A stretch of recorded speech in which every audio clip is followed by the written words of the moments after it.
de México, con sedes de entrenamiento en el servicio de trasplante renal del Hospital Juárez de México y en el servicio de la Clínica del Dolor y Cuidados Paliativos del Instituto Nacional de Cancerología.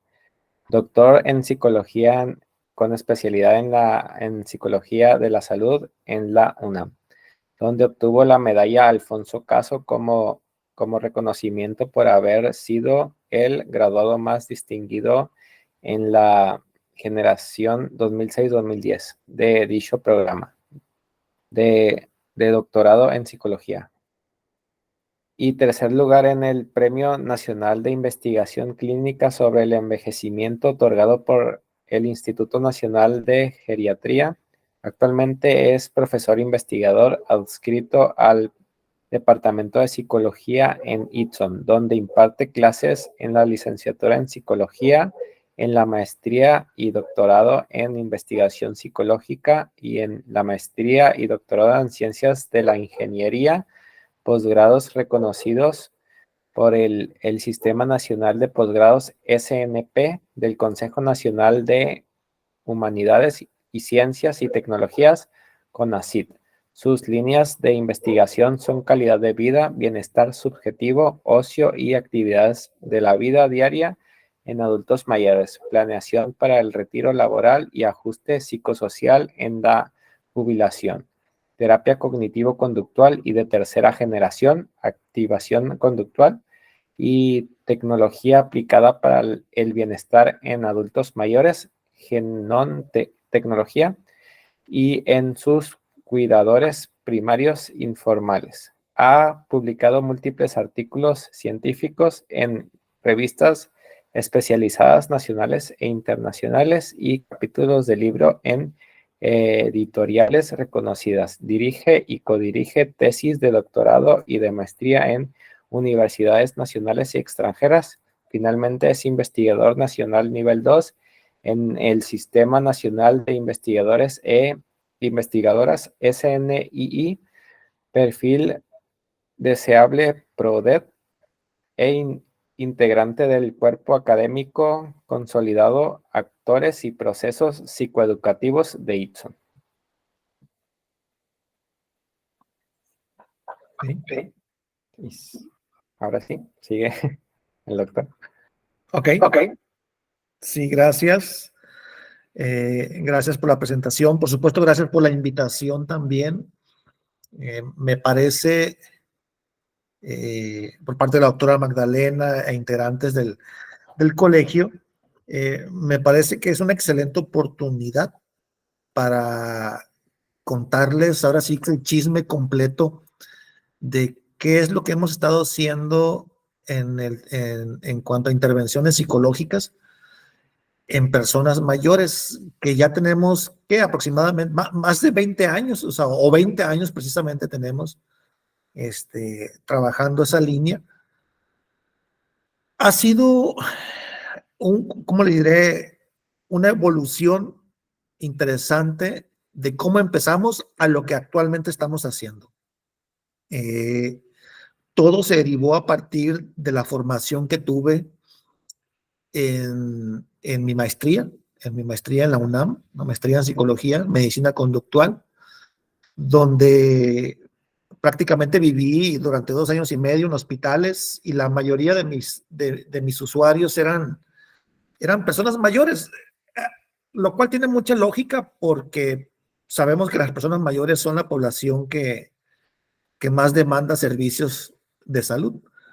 Y yo creo que de cada 10 pacientes que veía en hospital, en consulta externa, en hospitalización, etcétera, 5 o 6 eran personas mayores. Entonces, ahora sí que si la vida te da limones, como dice el meme en las redes sociales, que si la vida te da limones, pues haz limonada, ¿no? O sea, en ese sentido, prácticamente en mi maestría estuve trabajando principalmente con personas mayores y ahí aprendí muchas cosas, sobre todo a darme cuenta que las formas tradicionales de evaluación y de intervención en psicología no funcionan casi en su mayoría con mayores. Hay que hacer muchas adaptaciones. y me vi en ese reto de tener que modificar la forma de evaluarlos, tener que modificar la forma de intervenir, porque sabemos que como grupo poblacional tiene características muy particulares. Entonces, todo surgió de eso. En el 2003 fue cuando llego a trabajar a Itson en Navojoa, y ahí donde precisamente empezamos con esto, ¿no? Entonces, me gustaría dibujarles una línea del tiempo, precisamente, de cómo hemos ido evolucionando, cómo empezamos y cómo hemos ido evolucionando, ¿no?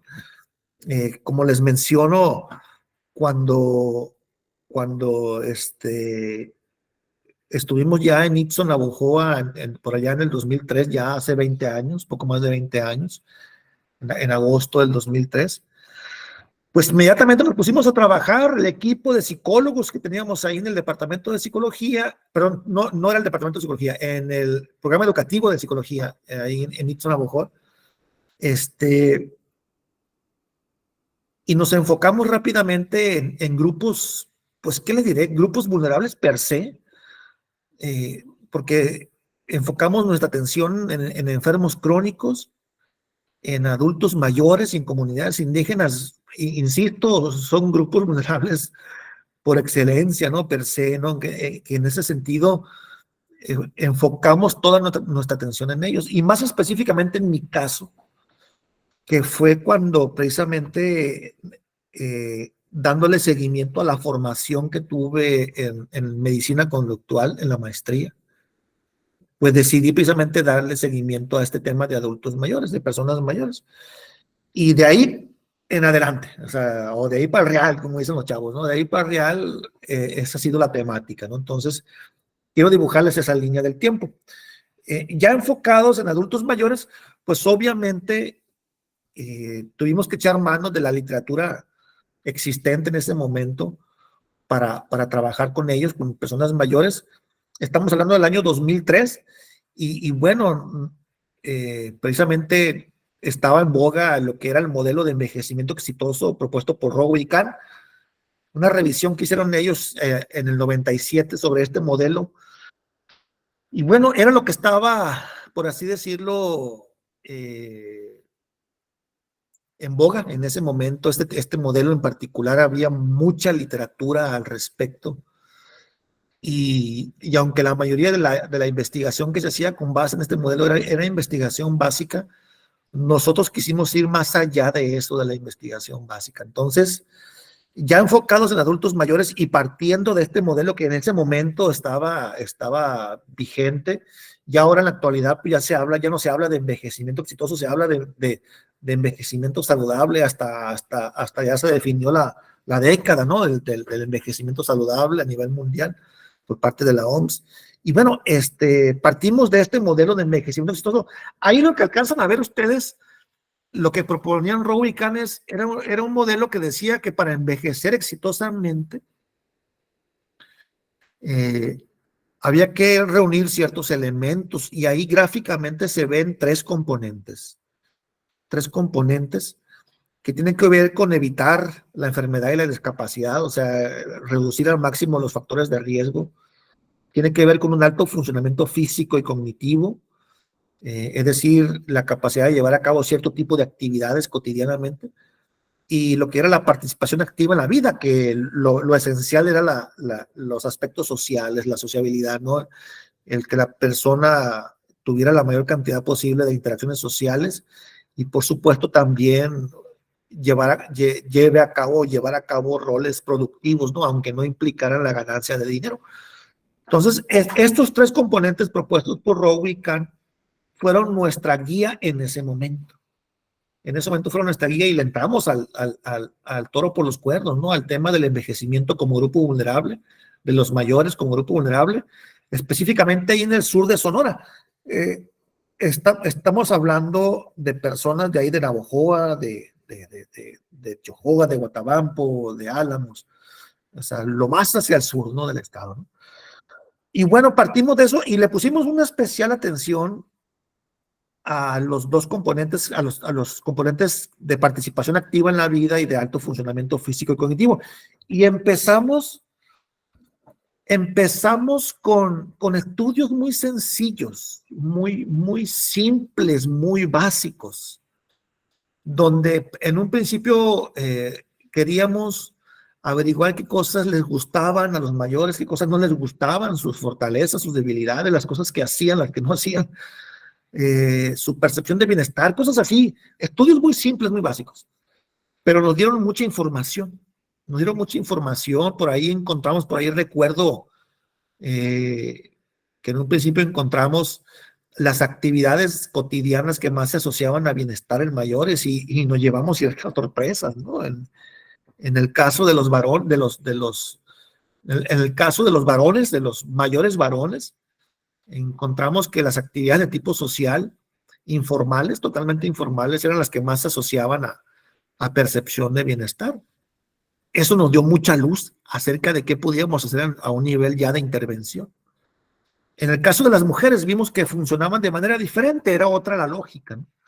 Encontramos que en el caso de las mujeres las actividades que más asociaban a bienestar tenían que ver con actividades relacionadas a iglesias, a templos, que no necesariamente implicaban ir a misa, ¿no? Sino a un montón de actividades que giran en torno a las iglesias o los templos, ¿no? Entonces, como que las mujeres funcionan de manera diferente en ese aspecto. Entonces, por ahí empezamos con algo muy simple, muy básico, investigación muy básica, averiguando qué cosas gustaban, qué cosas no y todo eso. Pero eso nos dio mucha luz. Ya después de haber identificado eso, armamos en el equipo, armamos un primer programa de intervención, un primer tipo de intervención, muy de grupos,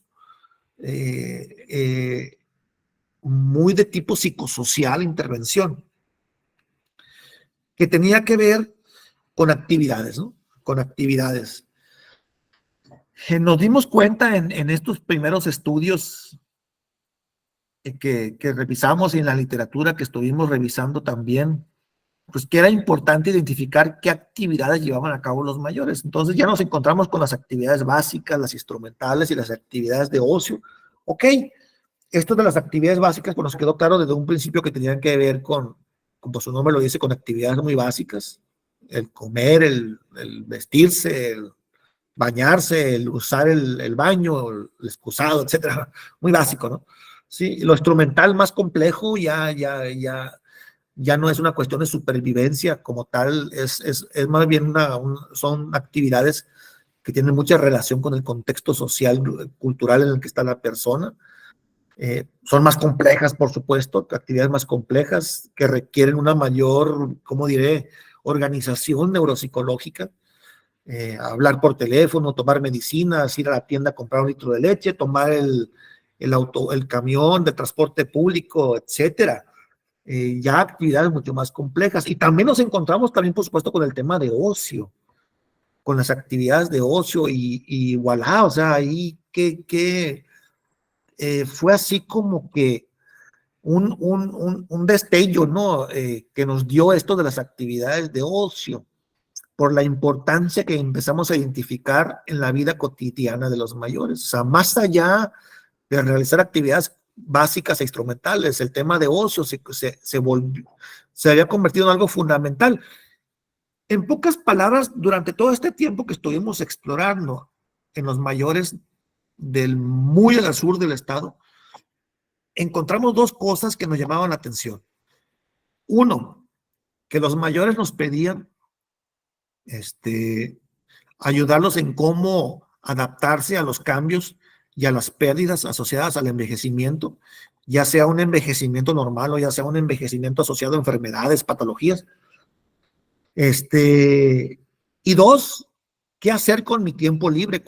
Porque encontramos que muchos mayores tenían mucho tiempo libre, ¿no? Entonces, se volvían dos preguntas esenciales para los mayores con los que empezamos a llevar a cabo estos estudios básicos. Y como que eran lo que estaba más a flor de piel.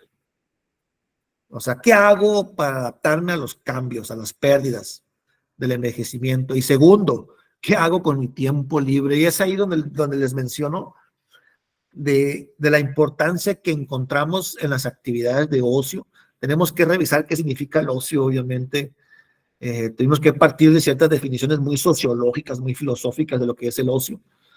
Y bueno, así empezamos, ¿no? Así empezamos con estos estudios y así nos sentimos ya ahora sí más envalentonados y más con más elementos para proponer intervenciones de tipo psicosocial en mayores. Y lo primero que hicimos fue diseñar un taller, un curso taller dirigido a mayores que tenían que ver con ocio. Y nosotros le llamábamos educación para el ocio. Educación para el ocio. De hecho, es probable que esté conectada en este momento la maestra Mesli Noeli Carrasco Márquez. Ella fue una de mis tesistas en Nixon, Navojoa, y precisamente me ayudó con este trabajo, con lo que es la educación para el ocio en mayores, ahí en Navojoa, en Álamos. Y bueno, dada la importancia que le estaban dando los mayores a qué hacer en el tiempo libre, el ocio se convirtió en nuestra primera aproximación para trabajar desde una perspectiva psicosocial con ellos, con los mayores, ¿no? ¿Sí? Estaba lo otro que ya les menciono, lo de cómo hacerle para adaptarnos a los cambios, a las pérdidas asociadas al envejecimiento. Y estaba lo del tema del tiempo libre, qué hacer con el mucho tiempo libre que tengo. Entonces, nos dábamos cuenta que la primera parte esta que les menciono de cómo adaptarnos a las pérdidas, pues de algún otro modo lo resolvían o medio, lo resolvían yendo al médico, yendo con la sobadora, yendo con el chamán, con el brujo, no sé, whatever, y de alguna otra manera resolvían o medio resolvían esas inquietudes, pero el tema del tiempo libre y qué hacer con mi tiempo libre no estaba resuelto. Y ahí entra el juego el ocio. Pero el ocio no visto de la concepción popular que tenemos de ocio, que ocio significa no hacer nada. Ahí estás de ocioso, que te dicen, ahí estás de ocioso, no estás haciendo nada, ¿no? Sí.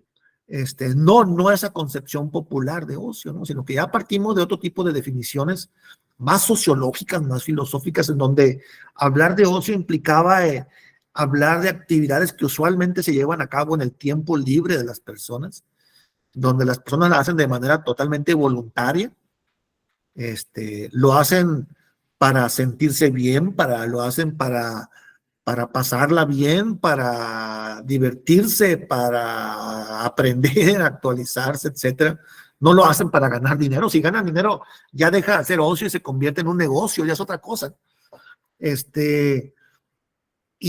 sobre todo esta percepción de bienestar asociada a la actividad de ocio, ¿no? A la actividad que se lleva a cabo. Entonces, esa fue nuestra postura a partir de ahí. A partir de ahí de lo que era el ocio, ¿no? El ocio como una actividad que usualmente se lleva a cabo en el tiempo libre, que se hace de manera voluntaria, se hace porque se desea, porque te gusta, porque aprendes, porque te actualizas, etcétera, y porque te sientes muy bien haciéndolo. Hay bienestar asociado a eso, ¿no? Entonces, y no ganas dinero, no es para ganar dinero, ¿no? Entonces, por ahí partimos y diseñamos un programa de intervención, una intervención, perdón por la redundancia, diseñamos una intervención basada en el ocio, que buscara educar a los mayores sobre la importancia del ocio en sus vidas y qué hacer con todo ese tiempo libre que la mayoría de ellos tienen. Y empezamos pues, a enseñarles lo que eran definiciones de ocio, pero más desde una mirada sociológica y filosófica, los beneficios de las barreras con las que usualmente nos enfrentamos para llevar a cabo actividades de ocio, cómo eliminarlas, las actitudes, ¿no? Qué tan a favor o en contra está uno de estas actividades de ocio, lo que hemos hecho de actividad de ocio en el pasado, lo que hacemos actualmente y lo que queremos hacer en el futuro. Y por supuesto la toma de decisiones. Todo esto hizo que armáramos una intervención de aproximadamente unas 12 sesiones. 12 sesiones, una sesión semanal, donde si estaba presente ahorita aquí en la reunión la maestra Metzli, pues ella estuvo ahí y creo que recuerda, ¿no? Recuerda los componentes de intervención, que son estos que aquí menciono, de ese curso taller de educación para el ocio. ¿Y saben qué? Sucedió algo muy interesante. el curso taller como tal, como ustedes pueden ver, no era un curso de actividades de ocio, no. Era un curso para reflexionar sobre la importancia que tiene el ocio en la vida personal de cada mayor, ¿sí?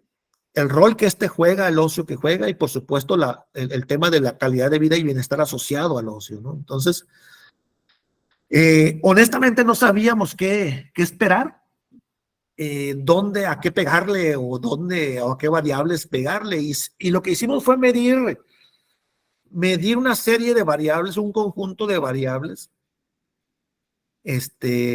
Ahora sí que todas aquellas variables mencionadas en la literatura que tenían que ver con bienestar subjetivo, que tenían que ver con depresión, con la misma frecuencia de actividades de ocio, autoeficacia, bueno, un montón de variables. Yo creo que medimos ahí como unas 6 o 7 variables, ¿no? A ver a qué le pegamos. Y resulta que aún con todo y las carencias metodológicas que tenía el estudio, digo de estas carencias metodológicas porque recuerdo que fue un diseño preexperimental donde no había grupos controles, no había seguimientos, no había aleatorización. O sea, se careció de mucho metodológicamente, no, se careció de muchos controles.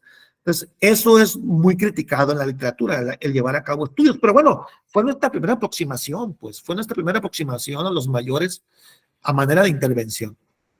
Y resulta que le vamos pegando al tema de depresión, algunos, había síntomas depresivos en algunas participantes, recuerdo que eran participantes mujeres, que le vamos pegando a la intensidad de algunos síntomas depresivos, le vamos pegando también a la percepción de bienestar subjetivo, y aumentó la frecuencia de actividades de ocio. Órale, esto clínicamente hablando tiene un valor enorme, aun cuando nuestro taller de educación para el ocio no era un taller propiamente psicológico en su esencia, sino que tenía componentes de todo, psicología, sociología, filosofía, bueno, una combinación extraña ahí, pero resulta que le va pegando a estas variables, ¿no? Entonces nos dio pues mucho gusto encontrarnos con este efecto positivo por parte de este tipo de intervención, y ahí fue donde le empezamos a poner más atención al tema del ocio, ¿no? Del ocio y la importancia que tiene en los mayores. Hay que recordar que el ocio es un constructo, bueno, no constructo como tal, no está elaborado como un constructo, pero en su definición del ocio, pues le pega a todas las edades. O sea, el ocio aplica para niños, para adolescentes, para adultos, para mayores, le pega a todo, es universal. Pero en el caso de mayores toma una connotación muy particular, dado el tiempo libre que tienen muchos mayores, mucho tiempo libre, mucho. Muchos mayores informan eso. Entonces, le seguimos dando, ¿cómo les diré? Atención, le seguimos poniendo atención al ocio, ¿no? Y de ahí, ¿a qué pasamos? De ahí pasamos a lo que era el ocio serio. Caray, ¿cómo está esto del ocio serio? O sea, si ya tenemos suficiente con la definición de qué es lo que significa ocio y lo que no es ocio, ahora, ¿por qué entramos en el tema del ocio serio? Pues resulta que la propia literatura nos mencionaba precisamente dos tipos de ocio, el ocio casual y el ocio serio. Entonces, cuando hace referencia uno al ocio casual, pues es el ocio que usualmente llevamos a cabo todo mundo en nuestro tiempo libre, que si quiero ir a ver una película con mi esposa, con mis amigos, que si quiero ir a tomar un café, que si quiero ver un partido de fútbol, que si quiero ver una novela, o sea, ocio casual, ese que llevamos a cabo todos los días y que tiene una enorme importancia en la vida individual o en la vida grupal, ¿no? Todos lo llevamos a cabo, ¿no? Pero la literatura empezó a darnos señales de que ese ocio casual tiene por así decirlo, su alcance, y llega un momento en que ya no tiene un efecto importante en la vida cotidiana de la gente, y de repente empieza a hablar la literatura del ocio serio, y le empiezan a apostar a eso del ocio serio. ¿A qué se refiere el ocio serio? Pues ya se trata de un ocio más estructurado, con actividades, objetivos, compromisos, tiempos establecidos, etcétera. Y encontramos en la literatura que precisamente las iniciativas que más reflejaban estas características de ocio serio eran los programas de voluntariado, y el tema de la generatividad mayor, que ahorita lo vamos a ver. Como psicólogos, pues ya estamos familiarizados con el tema de voluntariado y con el tema de generatividad.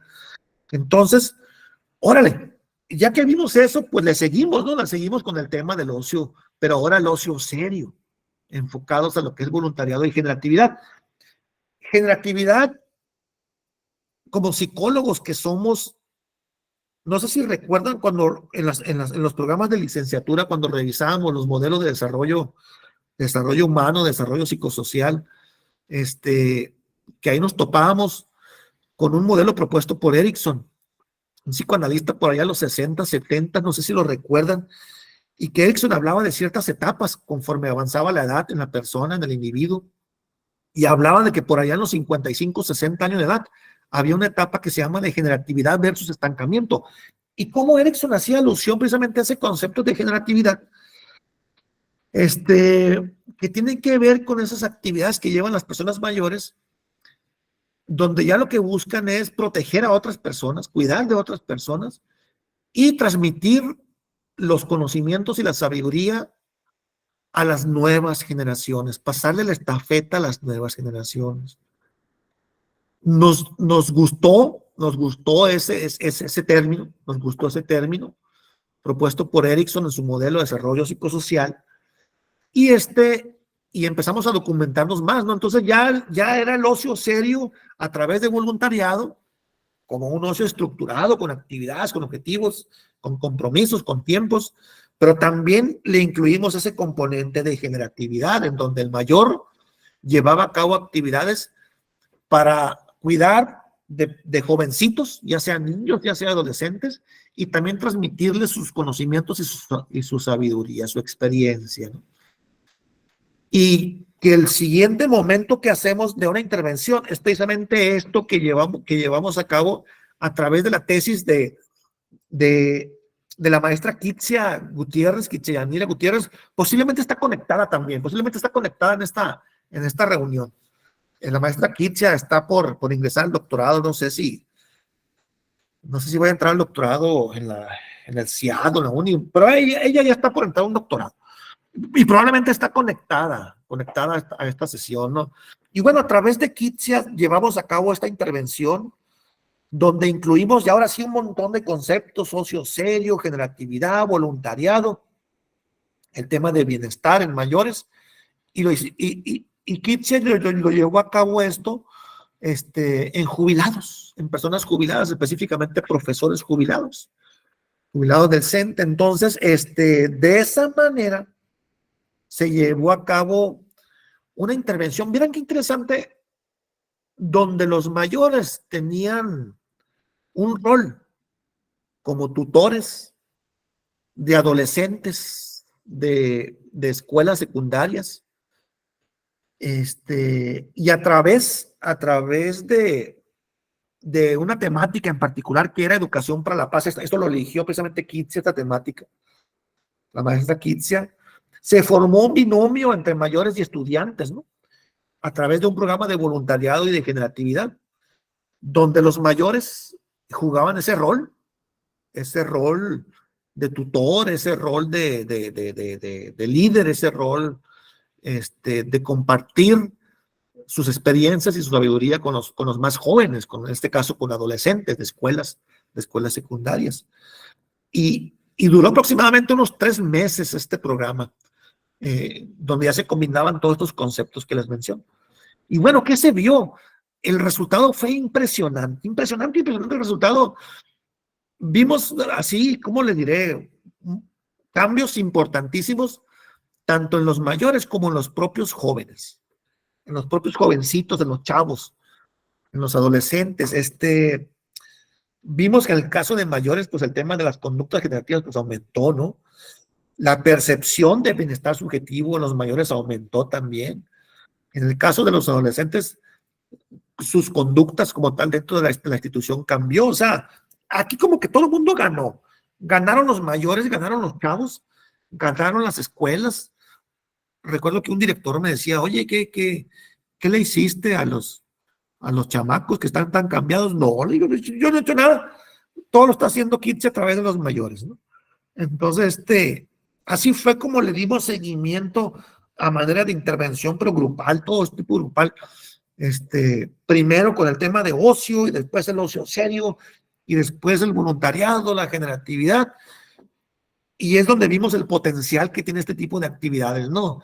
Y créanme, mayores que estaban, pues, atrapados en un círculo vicioso de soledad, inactividad, etcétera, aislamiento, etcétera, ya entrando a estos programas de carácter psicosocial, grupal, el cambio en ellos es inmediato, se prenden, luego se activa, ¿no? Entonces, es como sacar del hoyo casi literalmente a muchos mayores y ponerlos a trabajar, pero con este tipo de ideas, ¿no? Ideas estructuradas, ¿no? Que no sean destellos así de repente, sino que lleven una muy buena estructura. Bueno, tuvimos esos resultados, ¿no? De ahí seguimos haciendo más intervenciones.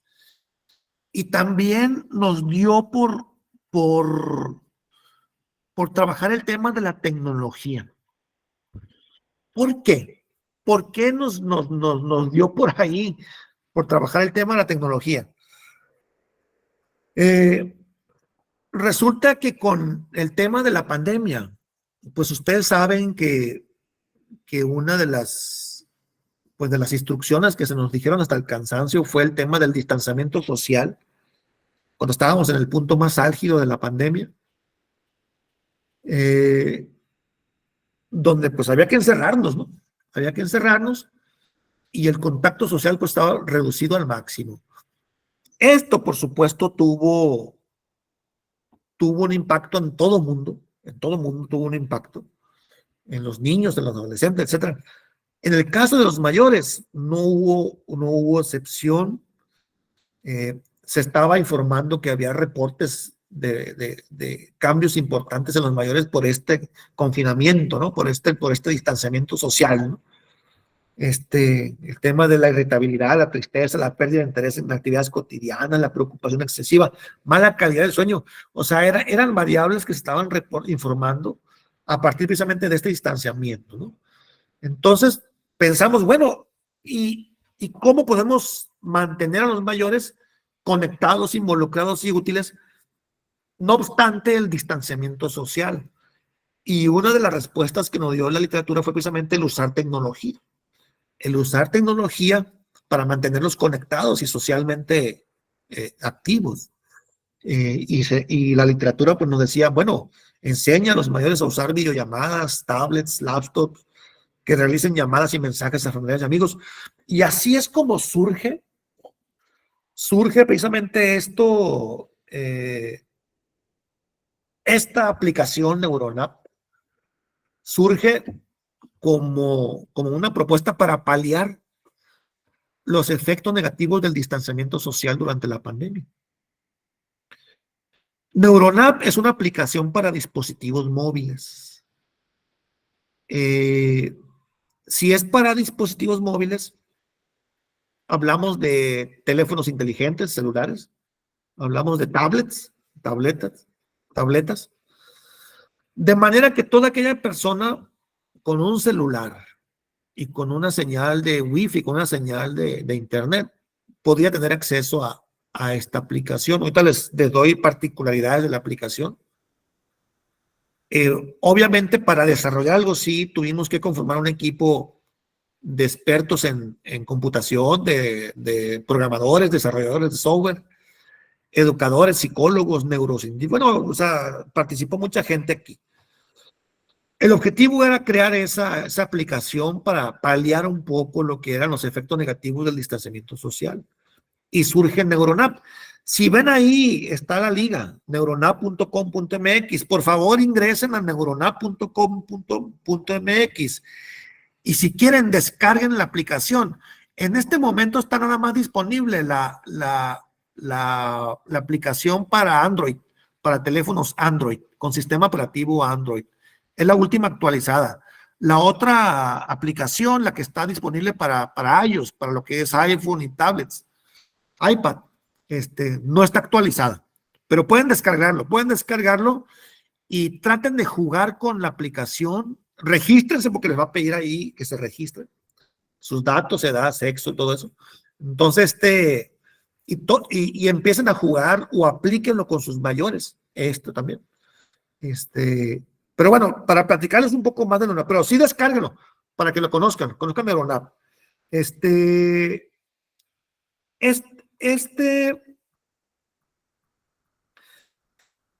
Esta aplicación Neuronap, pues obviamente implicaba, como estaba dirigida a mayores, había que tomar en cuenta cambios sensoriales, cambios psicológicos, que si no se consideran o no se toman en cuenta al desarrollar tecnología para ellos, pierde el desarrollo tecnológico, pierde propiedades de usabilidad, en la experiencia del usuario, etcétera, ¿no? Había que tomar en cuenta que los mayores en su mayoría tienen problemas con la vista, con el oído, que algunos tienen problemas con la velocidad del procesamiento de la información, problemas de memoria o quejas de memoria, o ya algunos ya hay deterioro cognitivo. Bueno, así se le llamaba antes, ¿no? Deterioro cognitivo, ¿no? Ahora ya se les habla de otro tipo, se les menciona de otra forma, ¿no? Sí, pero había que tomar en cuenta todos esos elementos. Es decir, si íbamos a desarrollar una tecnología para mantener conectados a los mayores, había que considerar sus problemas de vista, sus problemas de oído, su velocidad en el procesamiento de la información, sus problemas de memoria y en algunos casos hasta el deterioro cognitivo.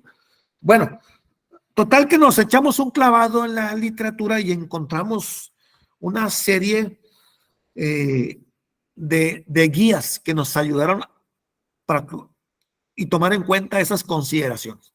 ¿Ok? Y decidimos elegir una temática para la aplicación de este desarrollo tecnológico del Neuronap y nos enfocamos en lo que era la estimulación cognitiva. Bueno, es un término que ya los psicólogos estamos familiarizados, que de repente algunos hablan de entrenamiento cognitivo, otros hablan de estimulación cognitiva, otros hablan de rehabilitación cognitiva, pero ya es un tema que lo hemos masticado, ¿no? ¿no? Sí, entonces decidimos a través del Neuronap, de esta tecnología, mantener conectados a los mayores a través de estimulación cognitiva. ¿Ok? Y bueno, sabemos a ciencia cierta todos los que estamos aquí que hay juegos tradicionales que tienen, además del objetivo de divertir y de integrar socialmente a una persona, también tienen funciones de estimulación también, ¿no? Hay un montón, o sea, si hacemos una lista, ahorita hay un montón de juegos tradicionales, pero pues también sabemos que hay tecnología, ¿no? Tecnología para ello, que se ha diseñado para eso. Bueno, empezamos entonces con la idea de gestar el Neuronap para estimulación cognitiva, pero usando tecnología, que tiene sus ventajas esto.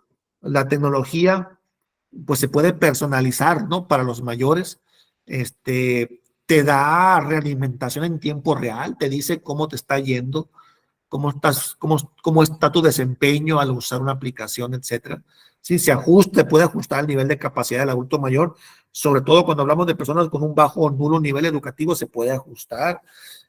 Obviamente puede ser divertido y estimulante, ¿no? La tecnología, ¿no? Como lo es el caso de los videojuegos con los jóvenes, que tiene existe ese gusto tan marcado, ¿no? Y por proporcionar motivación al adulto mayor, ¿no? Y como se puede jugar en línea, puede haber interacción social entre las personas, aunque sea en línea, ¿no? Pero la puede haber, ¿no? Entonces, esas son algunas de las ventajas. Y como les mencioné, si queríamos desarrollar tecnología para ellos y mantenerlos conectados aún con la pandemia, pues había que tomar en cuenta los cambios y las pérdidas asociadas al envejecimiento y pues considerar guías, ¿no? De diseño y usabilidad, ¿no? La apariencia es muy importante. Si vamos a desarrollar tecnología para ellos, hay que tomar en cuenta la apariencia, ¿no? O sea, si vamos a usar texto, que las letras sean de tamaño grande, ¿no? Que el fondo sea contrastante, que las pantallas sean simples y claras. En cuanto al sonido, para lo que son débiles, personas con debilidad auditiva, pues un contenido en audio alterno o material escrito con cambios en tono y volumen. De preferencia usar pantallas táctiles como lo pueden ser en los en los teléfonos inteligentes o en las tablets. Y por supuesto, además de pantallas táctiles, pues imágenes táctiles, demostraciones de incentivos, una serie de elementos que ahorita les voy a comentar qué pasó con el neuronal en ese aspecto, ¿no? Y bueno, aquí tenemos ya una primera pantalla del neuronal. Si ya lo descargaron, sobre todo la versión Android, en su teléfono, estos son juegos que se muestran neuronal. Está ahí el reparto de paquetes, serie de palabras, completa la serie, rompecabezas, bolsa de objetos, objetos perdidos, memorama, etcétera. Algunos de estos juegos pues, les suenan ya muy familiares, ¿no? O sea, ya son muy comunes. Doctor, le quedan 10 minutos. Ok, gracias. Y bueno, aquí hay unos pantallazos, así que puse nada más el reparto de paquetes. Aquí lo que se buscaba era más que nada que la persona mayor ejercitara lo que son actividades de planificación, ¿no? Como estimular ese tipo de funciones de planificación. Ya son muy ejecutivas. Serie de palabras, otro juego. Completa la serie también. Rompecabezas, bolsa de objetos perdidos, el memorama. Bueno, el memorama, pues sabemos que estimula memoria, y es un juego que conocemos la mayoría, si no es que todos los que estamos ahorita aquí conectados, ¿no? Incluimos en el NeuronApp un módulo de evaluación y usamos este test del trazo que es el Trial Making Test tipo A, forma B.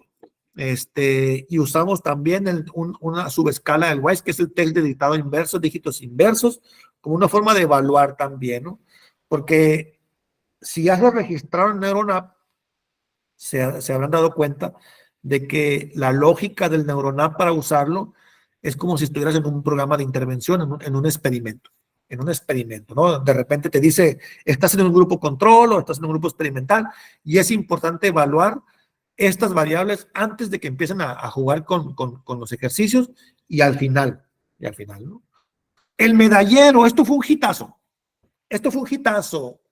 Conforme la persona mayor iba interactuando con los juegos, ejercitándose, iba obteniendo según su desempeño medallas de oro, medallas de plata, medallas de bronce, y eso generó una sensación de autoeficacia importante en ellos, de saberse en tiempo real que estaban haciendo las cosas bien, o que si no las estaban haciendo bien, que podían corregirlas.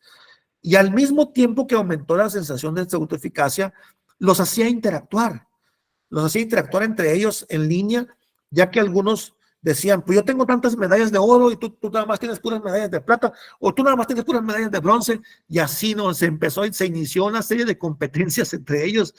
Fue un hitazo el hecho de darles un reconocimiento, un reforzador de tipo social en tiempo real. Les gustó, les encantó, ¿no? Y bueno, les invito a checar mi página de saludivejez.com.mx, es mi sitio, donde ahí pues comparto con ustedes estos desarrollos tecnológicos, comparto con ustedes publicaciones que he hecho. Todas tienen que ver con adultos mayores, prácticamente todas tienen que ver con adultos mayores, ¿no? Entonces, que es como les digo, la experiencia que hemos tenido desde el 2003 a la fecha, son 20 años, más de 20 años ya más de 20 años trabajando, y pues creo que en este momento ya podemos ofrecerle a los mayores de la región, podemos ofrecerles intervenciones bien estructuradas para ellos, ¿no? Sobre todo de tipo grupal, de tipo psicosocial, ¿no? ¿Sí? Entonces, de mi parte es todo, gracias, ¿sí? Gracias, doctora Magdalena, gracias, maestros. Muy bien. Pues voy a leer la constancia que se le otorgó al doctor. El Colegio de Profesionales de la Psicología en Sonora, AC, otorga la presente constancia a Cristian Osvaldo Acosta Quirós por su participación como expositor en la conferencia en modalidad a distancia, Intervenciones psicosociales en adultos mayores, impartida el 22 de enero del 2024. Firma la doctora Santa Magdalena Mercado Ibarra, presidente del Colegio Directivo 2023-2025. Ok, sí, gracias, muchísimas gracias por la invitación, por la constancia y por permitirme contarles el chisme completo. ¿Sí? Sí, gracias, doctora Giovanna. Sí. Sí, gracias. Blanca Mendoza, dice, ¿y maestra Blanca Mendoza? Las personas que pues no pertenecen al Colegio de Sonora, pues ya se pueden retirar. Nos vamos a quedar en una junta del Colegio de Sonora. Y pues sería todo por el momento. Muchas gracias. Muy bien, gracias. Hasta luego. Gracias por el espacio, la invitación. Muchísimas gracias, Buenas doctor. noches. Muy buenas noches, gracias. Hasta luego, hasta luego.